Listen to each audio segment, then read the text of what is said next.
Hello guys, welcome to a fan's POV, and today we are going to be reacting to a video on Jubilee's channel. And if you know anything about Jubilee's channel, they have a lot of content where they talk about controversial issues and people from different diversities, walks of lives, races, they come together and they talk about common issue. And today on this reaction, we are going to be reacting to a video on Jubilee's channel named What Do Black People or What Do Black People Think of White People? And I'm actually very interested in this video because I remember the first time I saw a white person. I was in secondary school, and this white person I saw, like physically seeing a white person, this white person I saw was some of the delegates that came from a particular school, a foreign school, to come and do like international relations in our own school. And I really look at the, like when he came to the science lab and he met me, I look at the man in his face like this and go, oh, do the color of their eyes really look like this? So let's see. Let's see what happens in this video. What do black people really think of white people? I know it's going to be different for me because I am based in Nigeria and I probably don't have much issues with racism because everybody around there look like me. But what really is going on around the world? We're about to find out. So join me. Let's watch the video. I went to a school that was predominantly black when I was growing up. And when I first saw the first white kid, I was like, what is that? I seriously thought that the reaction is going to be different because, you know, I am based in Nigeria and it's not like, yeah, there are a lot of white people around now. But while growing up, I don't actually used to see white people like that. And I don't expect that, okay, somebody is going to have the same reaction like me. But let's continue.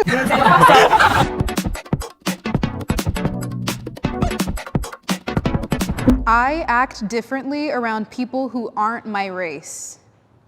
3, 2, 1. I think the most important thing is just to authentically be yourself, and I don't think being around people who don't look like you should be a reason for you to act any different. Well, yeah, I don't think, whatever she said, I don't think like I agree with that because even if you're around like just little children, like you just see people, forget little children, let's say you are just an average height person and you suddenly find yourself around short people, are you going to act different or not? I believe you would. I would. So imagine being surrounded by people who are not like you. You are most likely going to feel out of your skin, like, who are these people? Even if you are so used to them, if you ever find yourself in close contact with people that are not your regular people, you sometimes would act different. I believe we would act different. So no, I don't agree with you. For me, I guess it's like within the confines of like the workforce. I was thinking code switching. Because if you show up to a meeting talking like this, they're like, uneducated, got it. They'll use the slang to sell the products and to tweet and to get the clicks and stuff. But like as soon as a worker's there who's authentically from the area and talking like people from the area, it's like, ooh, we don't like that. You know, because it's always like, well, be yourself until you're yourself. And then it's like, ooh, I don't like yourself. Unfortunately, in a lot of the areas of work, it's like you almost have to like lie to these people to be like, I'm a robot. I'll like, you know, I love your company. Yeah. You know, it's sick, but it's like you have to do, you know. True. Like I feel like code switching is one part, but also like there's certain parts in my own community that aren't accepted, that when I'm around different people that look like me, I can express myself differently. Like I feel like if I talk a little proper, sometimes I get a little slack for it from my side of the family. But when I go out into the world, sometimes I like EDC, I like tech music, I like, you know what I'm saying? See, for me, I feel like it has nothing to do with race. It more has to do with just being professional. Like if I'm at work, then I'm obviously gonna be a little more proper, you know, a little bit less slang and all of that, and just more careful with my rhetoric, but I don't think it has to do with race. The only thing I will say is, like, I work in political media, so I'm on camera a lot, so people already know who I am and what I'm coming with. But that being said, it's like when I'm around other black people, because I'm a Republican, sometimes they tend to be really standoffish with me or think that I don't understand the culture and all this different stuff. So sometimes I have to feel it out, like, are these people who are just gonna call me an Uncle Tom, or are these people like I can actually just keep it all the way real with? So that's the only time I feel like I act different because of race. You know, I also work in political media. Okay, so most of them, they are relating the question to the fact that probably when they are at work, I understand them on the level like this video was shot in America and they are talking about it in relations to their own environment. But truly, do you think that if you suddenly found yourself in the midst of people who are not from your race, that like a lot of people who are not from your race, that there's going to be a tiny bit of change in the way you act, the way you speak, the way you comport yourself? I think the answer is yes, you would. And I just think it's just normal human nature. It's not really even because of the color of their skin. It's just suddenly finding yourself in uncomfortable, like unrecognized environments, like environment that you are not familiar with, you are not used to. So But as a leftist, and I honestly feel like I've definitely benefited from being able to be in spaces where I've been able to be authentically myself, and I definitely think that's a privilege, especially where I like grew up is just like something that's regularly happening that people have to go through. But personally, I think I've been able to, especially now in a business side and now my new workplace, I feel like I don't have to adapt my language to make people like respect me or understand where I'm trying to come from, you know? At what point is it like, damn, we can't even really have conversations without buttoning up and being like, oh, this is how we have to talk like this, because so they'll listen, or like regard us as. But do you people, think that's racial, or do you think that's I think I don't know that it's because I'm right. I know where you're going. You've seen you. I know. I think I know exactly where it's going. I don't think it's intrinsically rooted in race, but I think just the way the social genetic makeup of people are. I think just by way of people of specific races speaking a certain way or being perceived a certain way, it tends to be more often than not rooted in race, based off of like urban Black Americans. Yeah. I think most people have barriers they put up when they get introduced to a new group. I went on disagree instead of strongly disagree because like there have been situations where I get introduced to a group of someone of a different race. And like, yeah, at first I'm pulled back, but once I get comfortable with them, those walls come down, and then yeah, that's where my true self comes out. For me, it really depends because I've been shooting music videos in the hood, so I really need to basically adopt myself to become a Black person. So for me, it's not a problem like meeting new races. I always like vibe and chill with people. Do you think adapting yourself to those different ethnicities is like something that's required to foster like a successful relationship? Like, I would say it's really more for your survival. thank you so much. I just want to say, like, whatever this white guy, like, I agree with some of their points too. But what I've been saying since they asked this particular question, do you act differently when you're around people that are not your race? Yeah. And I want to also say that I think acting differently, even though everybody is trying to target to the fact that it is racial, acting differently is just like an human thing, because now it's just saying it that, yeah, for you to act differently is more about like your survival there. Like you want to behave in a certain way. So you are behaving in a certain way because you are also trying to, how do we put this word that we try to use? We are also trying to, let them feel seen, that you see them and they see you. And also because you are validating whoever they are by trying to act like them or behaving in a certain way so that they can get you. It also means that, you can cope with them. And I think humans naturally have an ability to do what? To adapt. Like, we are special creatures, so yes. Because, like, if you are the only white guy on set and like there's like people with like guns and stuff, and you just really need to like fit in and just be chill with it. You're from the Ukraine, right? Do you feel like being, like not having grown up with American culture as a whole, and then especially not growing up with our subcultures, do you feel like that's influenced the way you move when you're moving between our subcultures? My mentality is kind of mixed because from the age of 13, I really started to learn English. From that, I really learned a lot. I really got the American mentality more. And basically my mentality is mixed because in Ukraine, if we see a black person, we call them the N-word. And from our side, it's not offensive. We say it not from a offensive way, but some people can because, you don't see a black person there. I can understand that because I went to a school that was predominantly black when I was growing up. And when I first saw the first white kid, I was like, what is that? You know what I'm saying? So even though we would like to relate much to all of these things, as in saying maybe people are being racist, we should also try to know that it's just natural that if you are, let's say you're in the pool or you're in the river, you expect to see the species of fishes. Imagine seeing a lion inside a river.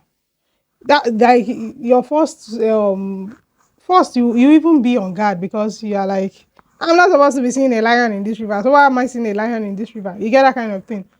So that's my own take. What's yours? It was a white girl with red hair, and I was like, whoa, I've never seen this before. You know what I'm saying? So I understand that when a white person comes to a predominantly black group, then you're going to try your best to adapt to our culture, to be okay, hey, I get along with you. This is my way of telling you hey, I'm extending an olive branch basically. So yeah.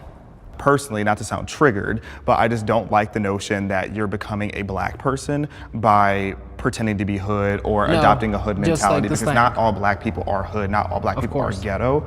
I understand what you're trying to say, and I don't know if it's a language barrier, so I don't want to come at you like you're saying something racist, but I just really am anti black people being defined as ghetto and hood, because there's a lot of classy black people out there. Yes, there's a lot of intelligent Afro-Americans out there, and it really depends on where you grew up in.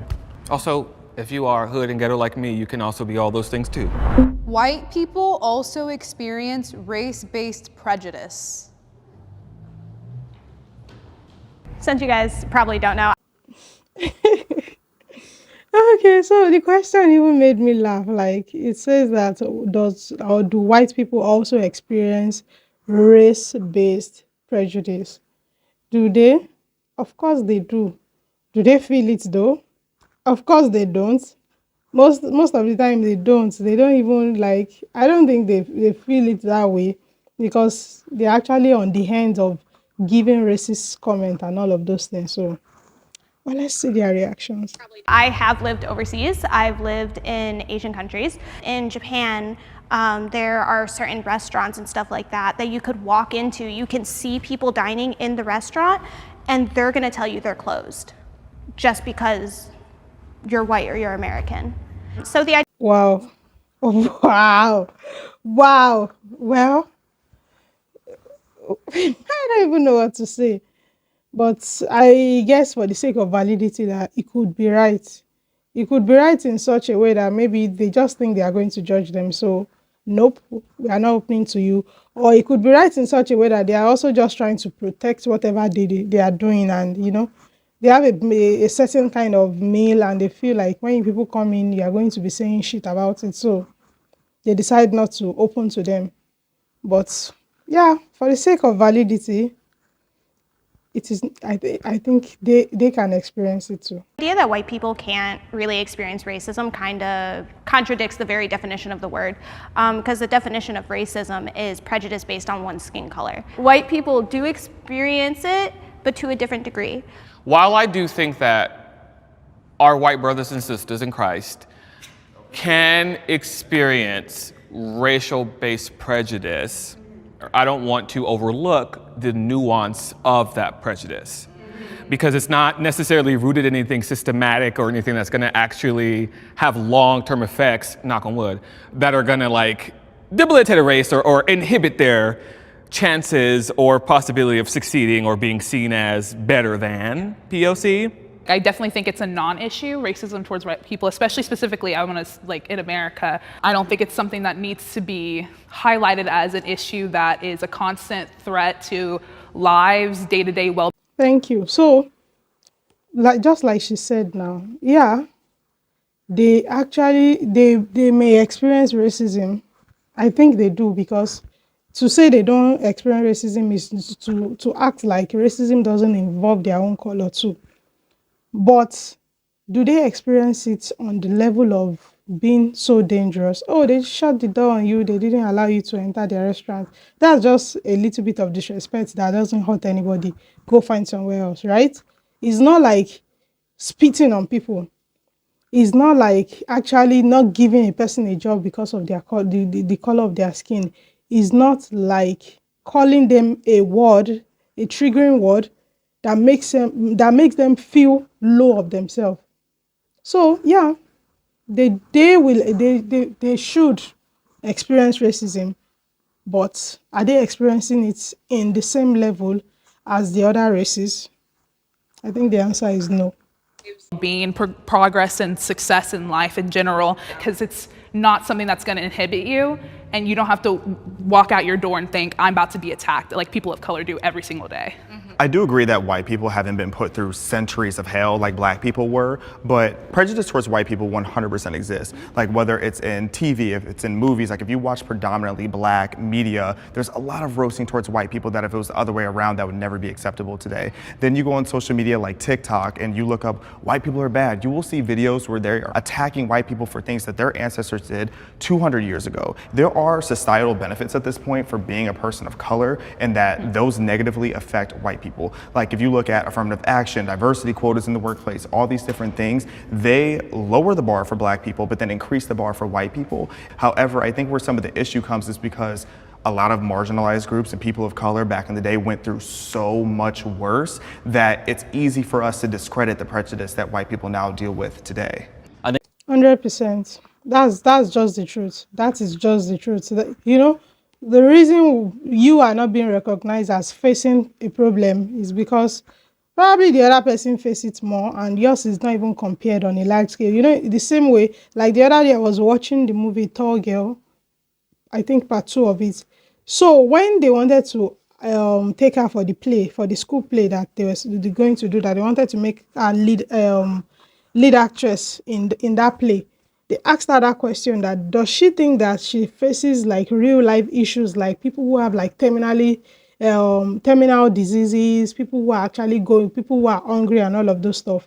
You know what her answer was? I don't even know. I don't know if I can play the answer, but I watched it on Netflix. So she was saying that, you know, it's not like all of those things, like she faces it in those ways, like people who are terminally ill, or she faces it in those ways that, or like maybe someone who is actually dying, but she cannot discredit the fact that some of those things that happened to her also made her feel that way, which is true. Black people, they were being judged for all the things their ancestors did, and they are still being judged for it. Yeah, they do face racism in that level, but is it something that is threatening to life like the way other races face it? No. I think like on an individualistic level, like yeah, white people get hate all the time.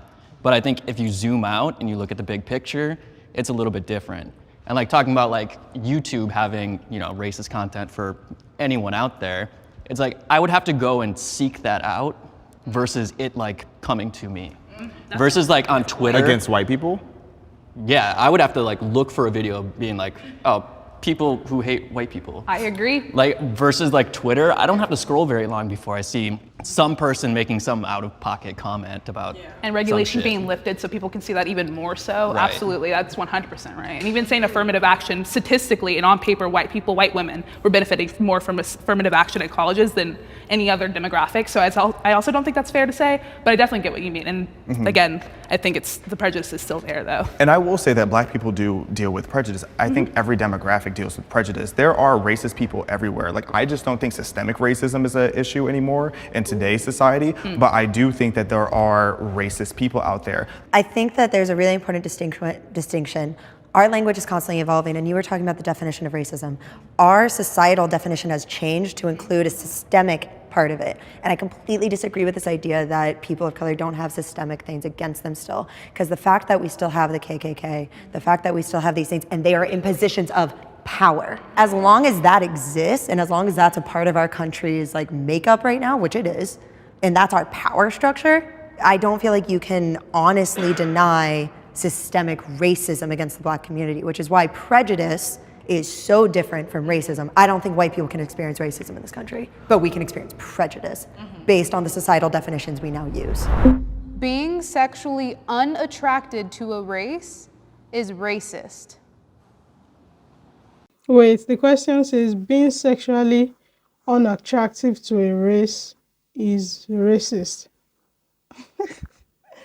Of course. Do you know how much thought you must have put into, how much thing has been done to your brain for you to actually see another human being and just naturally just think that this kind of person is not the person that you can ever like enough to love?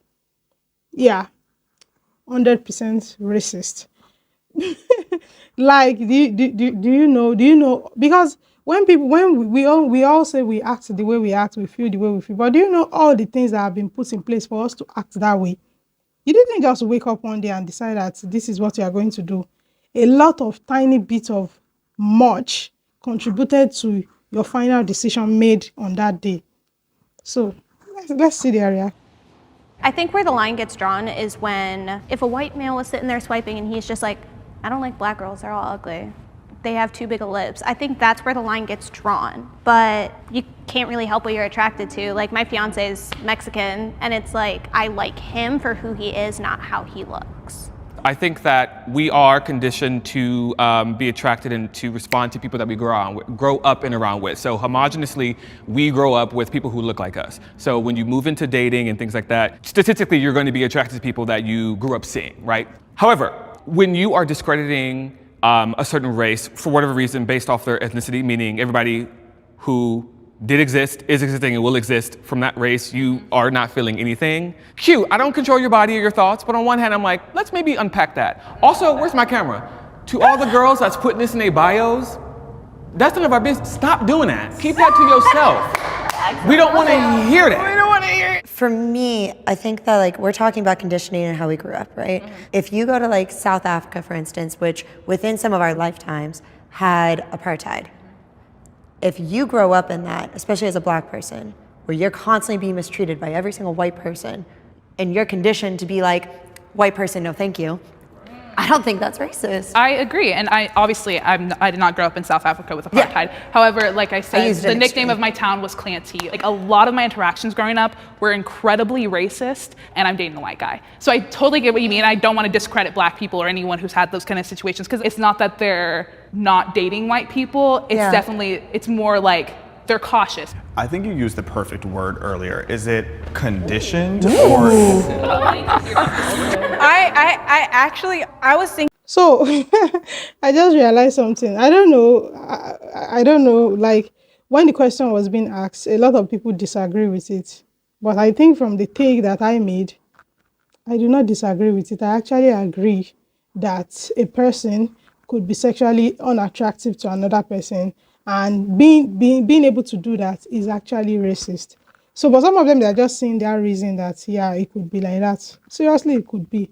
It can be. It can.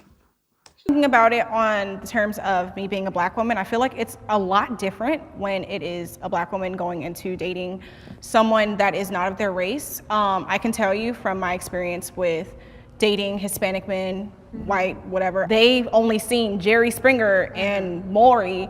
So it's like they have a whole different idea of what a Black woman is.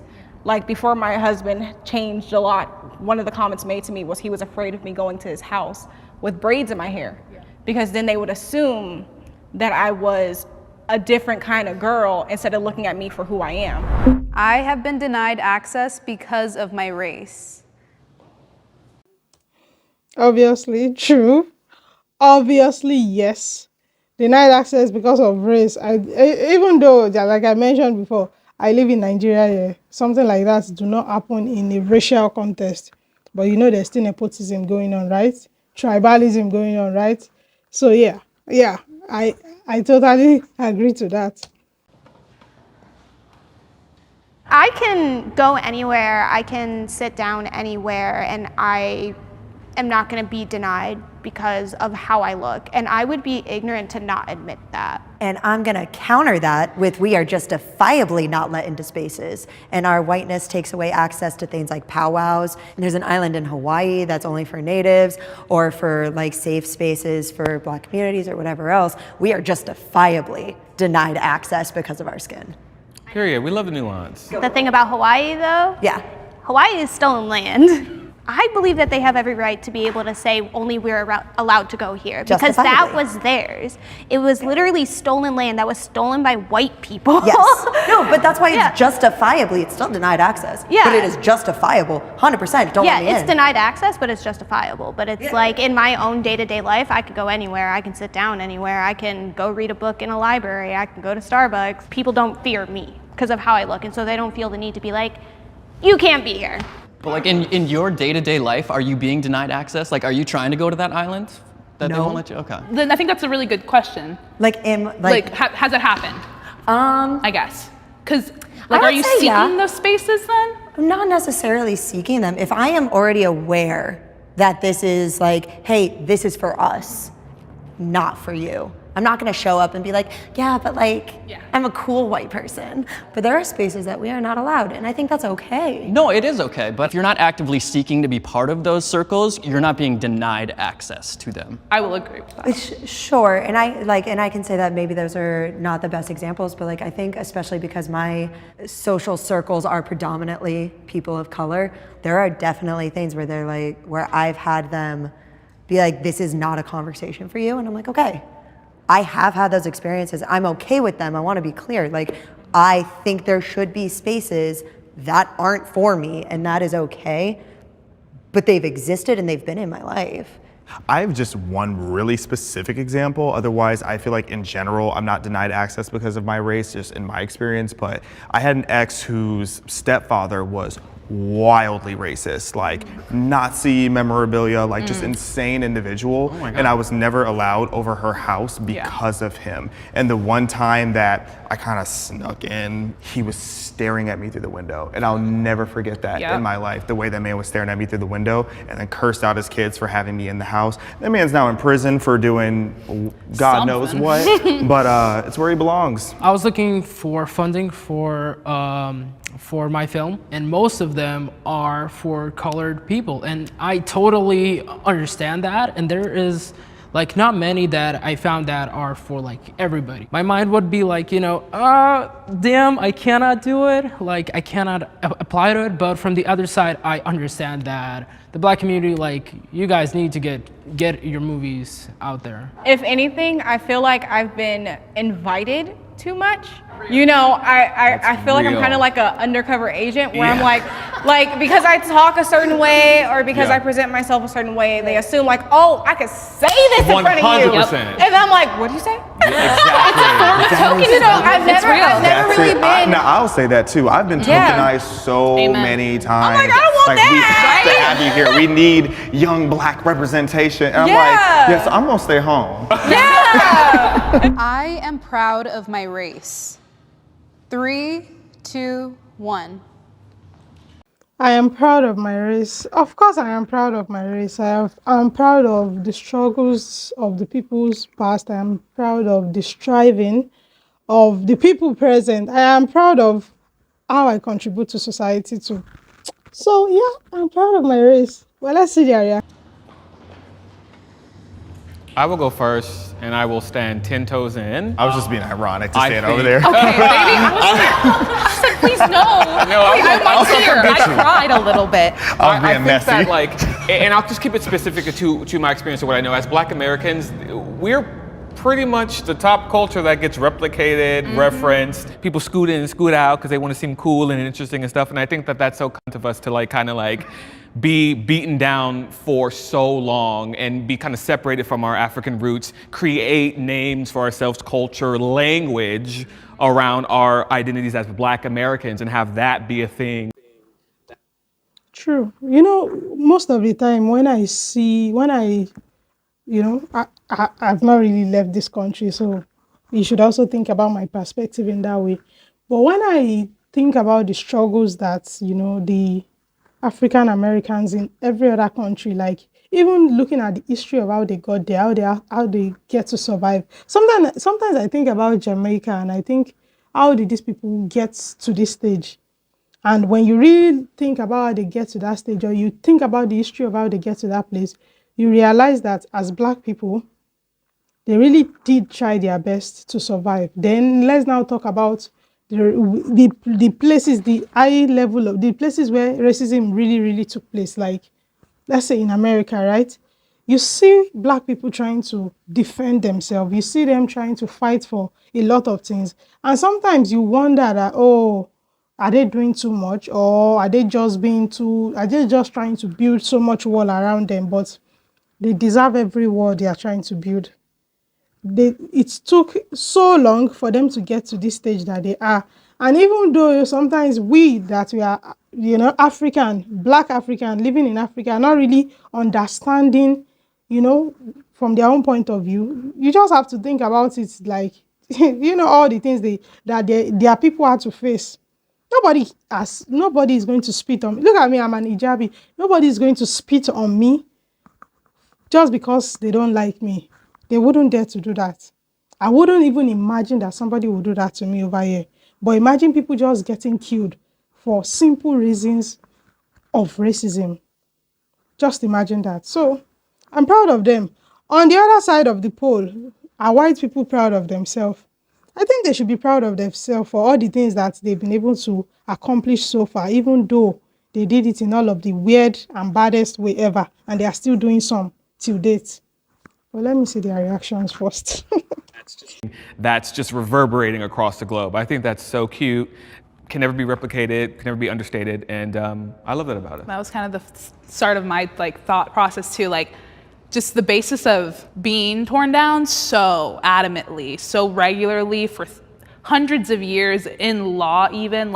It is insane that we are here today to even be on camera, to even be in a place with other white people. It is a beautiful thing that we have been able to flourish in such dirt, literal filth and grime that our ancestors had to go through, and even our grandparents had to go through. In my 8th grade yearbook I saw recently, it said, the South will rise again. And this was 2015. So this is such a day-to-day thing, and I am proud to be Black, and it's hard to say that. It was hard to say that as a kid, or else I could be called the N-word, I could be reprimanded, and I feel so blessed to even be able to think that. Everybody needs to be proud of their race and stop this racist bullshit, because you could be green, red, black, white, Hispanic, it doesn't matter. I agree with what you're saying, because my own personal belief is that at the basis of who we are is that we're all just people. We're not a skin tone. But because of those before me, I now have to fight back against the idea that all white people are racist. I remember being in 4th grade and learning about the Holocaust for the first time and saying, I don't want to be German anymore. Meanwhile, my mother's whole family is German. American history, you look at things like slavery, you look at things like Jim Crow laws, segregation. There is so much awful stuff that has happened and is still happening in closeted ways that I cannot be proud of the way that I look. Yeah, for me, I am proud of who I am, who I grew up to be, I like who I am. But if I were to say I'm a proud white man, I don't even know what that means. There have been 0 racial hurdles in my life. Now, I'm a proud gay man because I've had to go through shit to get to where I am now. And even to that point, so much of queer culture comes from Black culture, so thank you. You're welcome. Yeah. I want to be proud of the things I've done, the people who I've touched, whose hearts I've opened up. I feel like it's beyond our race. I feel like what it is our experiences that make our light shine through. So that's what I'm proud of, actually. Yeah. I think that there's a really big difference between being proud to be Black and being proud to be white. So being proud of your culture, beautiful thing. Be proud to be Ukrainian. I'm proud to be Slavic. The Black community is different, and the reason it's different is because their culture, specifically Black Americans, their culture was stripped away from them when they were brought over here. So then the culture became being Black American. The race became cultural. I mixed that up. So Sorry it's, about the hate. yeah, but Yeah. so I think that there's a really big difference between I am proud of my people are Slavic, versus I am proud of my race. It just gets convoluted because Black Americans, the race has become the culture because the culture was stripped away. I also think oftentimes when you talk about white pride versus Black pride, oftentimes Black pride is rooted in love and perseverance of culture, customs, language, and things like that, and white pride is often rooted in Black hate, Latin hate, Asian hate. So I think that's an interesting nuance to not overlook. No, and I think that's such an important point. I think there's a difference between I'm proud and therefore I'm better versus I am proud of what we have overcome. Yeah, and then the whole idea of white pride started with people who think the Confederate flag is a personality trait. So how can I be proud of that? I'm not saying that this applies to any of you, but I meet a lot of white people, particularly white liberals, who will actively say that they're ashamed of being white. And that is wild to me, because how can you look at your past and because, yes, your race did terrible things in the past, but you shouldn't define yourself as that. Okay, so like I mentioned before, I don't know if I'm going to be judged for how I said it, but sometimes I like to look at things objectively. For the kind of advancement, and it's funny, but not quite long, I was watching a TikTok and I learned about how the British destroyed the Benin Wall, the Great Wall of Benin, how they destroyed it, and how they mentioned that wall was even bigger and even had more miles than the Wall of China. So you look at it in the way that, these people, they did a lot of crazy shit in the past, but they had the strength to do it. Then, all of the strategies that they put, you see how they took over Africa. You might want to look at your people for all the bad things that they do, but if you also still think about it, think about the fact that they could even have that knowledge, that power, the power to overtake. This world is like a struggle, and these people just happen to win that struggle for themselves. They happen to win the struggle for themselves so much that we are now the one that are trying to survive under them. So if you are not looking at it from a positive, negative point of view, if you are looking at it objectively, you are going to be looking at it that these were some badass MFs. I don't want to mention the word. There were some badass people to be able to do all of these things. Even though some of those things they did, they were not morally right, they were not ethically right, and they destroyed a lot of things in the process. But should they be proud of themselves? If you don't want to be proud of yourself, it's you people that know. We Black people over here, we are proud of ourselves. We are proud for surviving all of your tortures. And we are proud for still existing and still remembering where we came from. So let's get back to the video. Nuanced question when you're white, because I think you guys had the valid point of ethnicity is different, because white isn't a collective culture in the way that Black is, because Black people have been grouped together and have a similar experience. But white, Italian American, you should definitely be proud of being Italian American. You should be proud of being Slavic American. You should be proud of your lineage. But just to say, oh, I'm proud to be white, yeah, that has a weird connotation to it because it's not a collective culture. But what I really want to emphasize is that you should not be ashamed of being white in the way that a lot of people are. Yeah. Or maybe you should. Okay. No, that's just the truth. Me, in my own perspective, I just want you people to see it from some of the things that your ability to do those things you did, because no, you guys were some you did some very terrible things, but we cannot also deny the fact that you did all of these things with all of those brains that you have. So if you don't want to be proud of yourself, as the color, just like you said, you can also be proud of yourself, from your own lineage, what your own people did in that sort of way. Well, we over here, we're proud. We're proud. At that point, it's on you. Well, that's the end. I've never really reacted to an intellectual video before. I've always been reacting to something fun, but I think this is great. So please please subscribe and please click the like button. Like this video if you want something of this, if you like my take on it, if you like my perspective of it, please let me know in the comments. See you in the next video. Bye.